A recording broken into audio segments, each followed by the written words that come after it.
내가 원하는 이성을 찾고 또 그 사람과 깊은 관계를 맺고 싶다면 여러분, 이 세 가지만 기억하시면 됩니다. 첫 번째로, 나와 외적으로 비슷하게 매력적인 연인을 찾으십시오. 내 눈에 가장 매력적인 사람을 선택하는 것은 물론 굉장히 기분 좋은 일입니다. 하지만 연인을 선택할 때 가장 매력적인 사람을 선택하는 것은 사실 일반적이지 않죠. 다시 말하면 도박판 맨키로 낮은 확률의 베팅을 해야 하는 상황이 올 가능성이 아주 높다는 말입니다.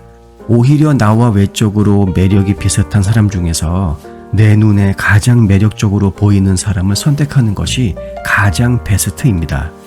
아름다움은 주관적이고 또 어떤 면에선 껍데기에 불과할 수도 있죠. 하지만 외모는 여전히 연인 관계의 첫 단추에서 가장 중요한 역할을 합니다.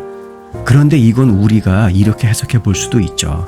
좋은 사람을 만나고 싶다? 그렇다면 누가 될지는 모르겠지만 혹시 모를 그 사람을 만날 때 가장 멋진 모습으로 보이기 위해서 가능한 모든 일을 평상시에 해야 한다는 것입니다.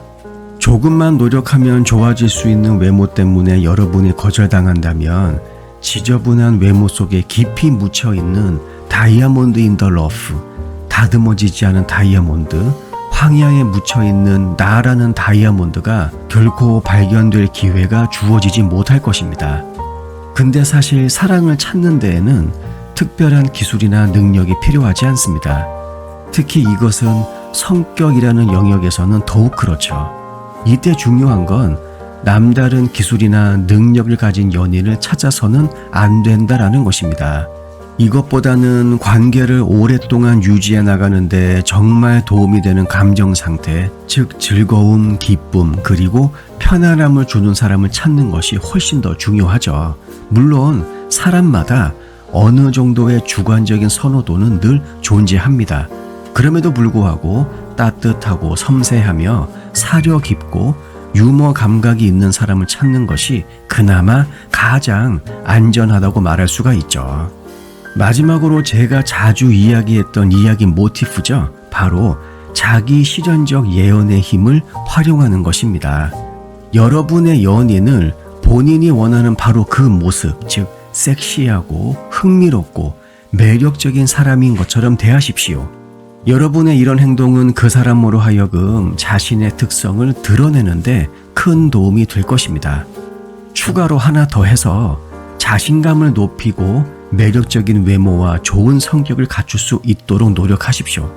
물론 많은 시간과 노력이 필요한 작업이죠. 오랜 시간이 걸릴 가능성이 높습니다. 그리고 사람과 때에 따라서는 전문가의 도움이 필요할 수도 있습니다.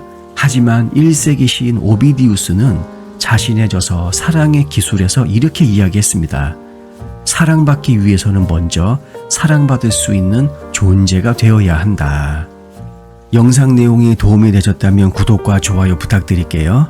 다음 영상에서 뵙겠습니다.